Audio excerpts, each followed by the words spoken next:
Fiifi-Manfred on YouTube.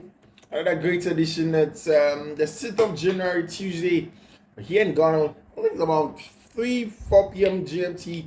I want to welcome you to Fiifi-Manfred on YouTube. It's exciting, good times to have you here. Thank you very much for choosing us here on Fiifi-Manfred on YouTube.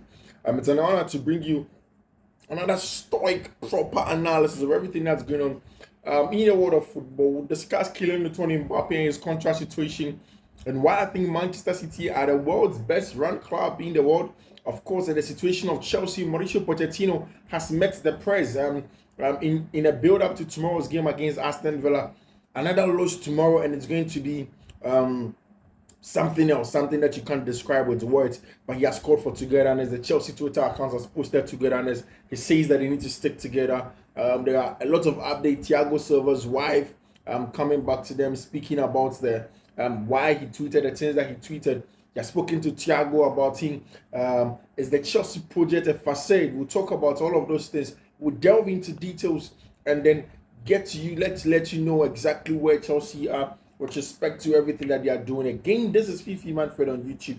Thank you very much for choosing Fiifi-Manfred on YouTube. It's an honor to have you here. If you've not subscribed to the channel, I entreat you to subscribe to the channel. If you've not turned on notification, I urge you to subscribe and turn on notification. It's imperative because we want to hear from you also in the comment section. So do not hesitate to do that. Let us hear from you. If there's anything you disagree with, if there's anything you agree with, if there's any new thing that you want us to know, tell us here on Fiifi-Manfred on YouTube, and we will let you know. We'll be glad to hear from you. I'll just run you through some contract transfer situations. We'll start with that. We'll start to Kylian Mbappe, where Jurgen Klopp will be going, and then we'll get into the other news over there for you. So stick and stay with me here on Fiifi-Manfred on YouTube. In the next 15 minutes, we delve into it. Let us go. So, first of all, I think that this is already news. Everybody knows the fact that Adidas are set to release a new signature logo for Jude Bellingham. The logo is expected to include a signature location, and this is huge for the brand Jude Bellingham.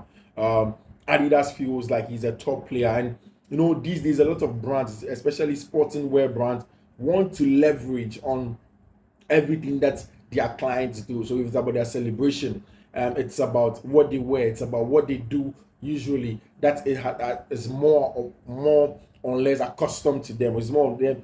Is more or less known, linked to that client of theirs. Then they want to leverage on that, and that's one of the essence. Now the big part of marketing and then brand building. And Jude Bellingham has been contacted by Adidas. They are releasing a logo in honor of Jude Bellingham, just to make sure that everything goes on in the right direction for him.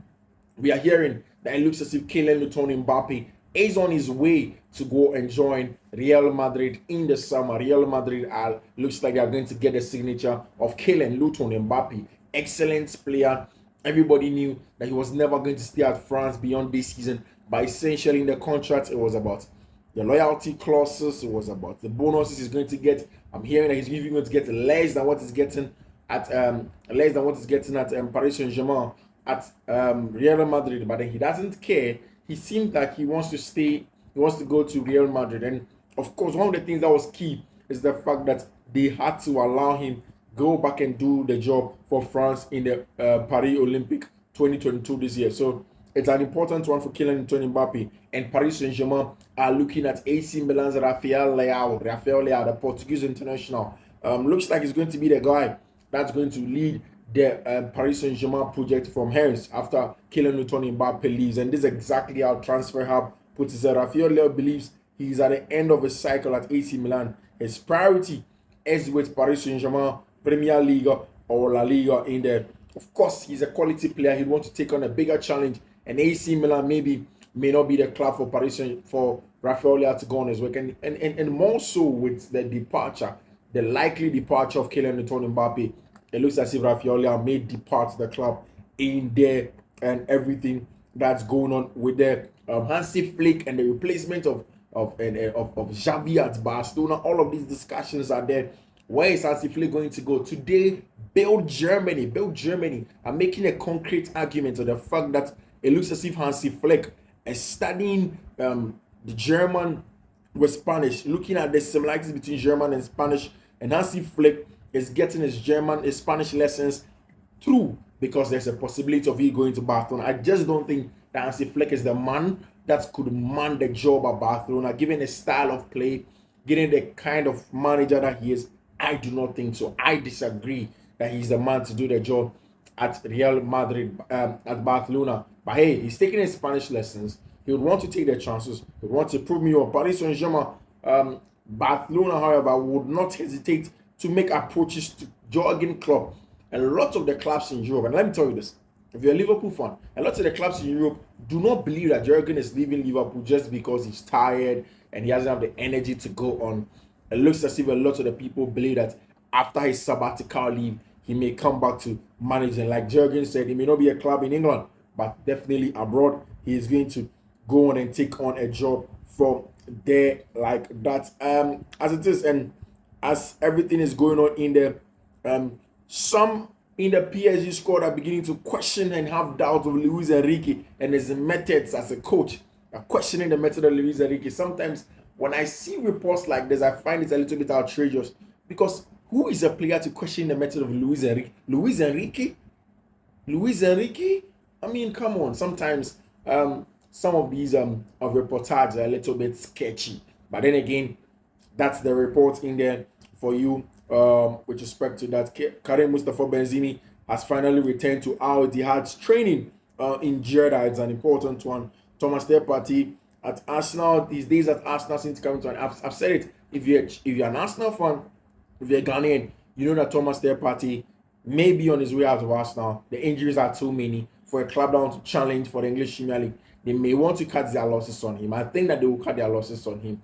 I think that he's going to leave and he is going to probably find a new team. Thomas Partey would have to find a new team because it isn't as they expected it to be. They're not getting a service of Thomas Partey as much. Real Madrid, although haven't agreed wages like I said earlier, but Kylian Mbappe is expected to join them. Now to the big news. So today, Athletic reported this. Some new Chelsea signings have privately expressed regret at signing at a mega long-term contract. They do not see the grand project that was sold to them in the first place. Chelsea's current first team group is high on entitlement and low on hunger. Reporting Liam Tormey. Was it Liam Tormey? Oh no, the Athletic actually reporting. The reporter in itself wasn't mentioned. And there's this one to say is that Chelsea are concerned that sacking Mauricio Pochettino and paying him and his staff compensation will put them in danger of breaking Premier League spending rules. I'm going to delve into that analysis for you very, very soon. So, you see, the conversation of Chelsea is a very funny one. And if you tell me that the players at Chelsea all of a sudden do not believe in the project, who is the project? They are the project. The project isn't me. The project isn't the field. The project isn't the fans. The project are the players. So don't believe in themselves again. That essentially is a reportage that you can't put front to me because I will analyze the situation and that doesn't look like it is something right. There's nothing like that. See, there are people who, because of results, will make it look like Chelsea's result is a Chelsea's project is a facade. It's not a facade. If you've been listening to me, you will not be shocked. I have kept on saying that there is no way Chelsea were going to see success in the first term. It was going to be unheard of. If Chelsea wins a cup and then finish even 7th, it's a huge success. Given where Chelsea were, it's a huge success. Because buying new set of players and then hoping that when you lump them some together, you are going to get success isn't the way to go about it in the English Premier League. The results are bad. The results are shambolic. The results are not encouraging. But really, in the perspective of things in Chelsea and where the club have come from, in the last few months, you don't necessarily jump from 0 to 100. It hasn't happened. And it is also going to be, quote unquote, a stupid idea to sack Mauricio Pochettino and the staff in the middle of the season. They've been to preseason with them. They've been to half of the season with them. They have seen the issues of the season, of the team. They ought to find solutions to them. You allow them to find solutions to them. If in the summer, you can find quality experienced players that the team lacks and you augment the team with that, then you do that. You don't just throw them away and say, okay, we stand again. We are looking for the new manager. It does not happen like that. Even the best of the best. Joseph Guardiola came to Manchester City in his first term, and he finished down there. Everton were walloping them. It's a process. Again, and I can understand. In a process, you want to see progress. The progress is the cup final. I mean, you just cannot swing consistency together when you're in a project like this. That's so young. That's so premature. The process is the cup final, and that is perspective. That's nuance. That's context that people fail to attach the Chelsea situation. It is also important to note that the failings of Chelsea has been huge and bad at position protection. I've had issues with him in terms of his tactics, in terms of how he plays some games, in terms of how he sets up some of his teams, in terms of even his changes sometimes. But really, you look into the context of Chelsea and you know that yes, one things are bad in the last few games, and playing 23 games, losing 10 of them, winning just 9 and drawing 4 is abysmal. Very, very abysmal. And Potter should do well. But the solution isn't in sacking Mauricio Pochettino now and then expecting that things just change. And Chelsea struggles in the EPL this season. I'm reading this out to you. Chelsea conceded 4+ goals in 4 matches, most in the Premier League history. Chelsea conceded 4+ goals consecutive matches, first time in Premier League history. 10 defeats, most at this stage since 1993-1994. 39 goals conceded, most at this stage since 1990-1991. It is huge. But let me tell you something. When the season began, Chelsea's problem wasn't in the defense. Do you remember? Chelsea's problem was in the attack. The analysis we all made was that Chelsea are finding ways to create chances, but they're unable to score whilst they were conceding less. And we said that, okay, they need a killer in the box. They need to retain the ball better. They need to manipulate the ball better when they're under pressure. The XG is quality XG. They know all the analysis and all of that. It tells you now the problem isn't with the scoring. The problem is with the conceding.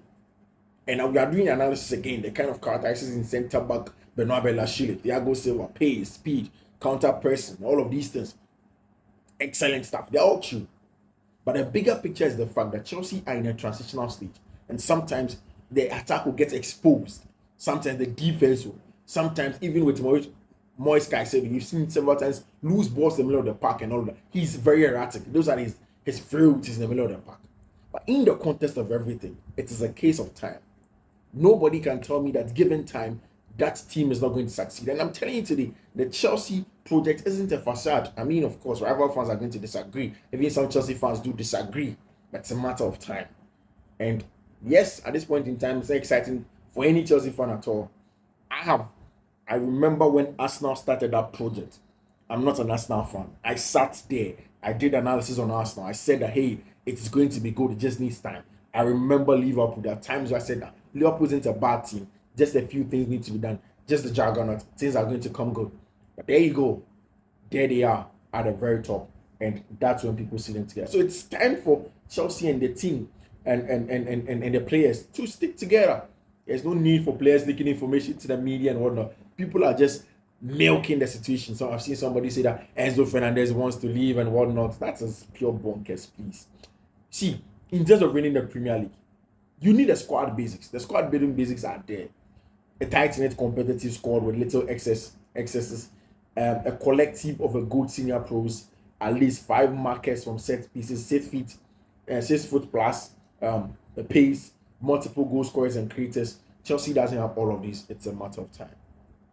It is a matter of time. Guys, I'll draw the curtains here. My name is Fiifi-Manfred. This is Fiifi-Manfred on YouTube. I'm grateful as always to hear from you, for you to subscribe to the channel and then choosing us. I'll see you. Thank you very much. Make sure you stick and stay. Bye bye.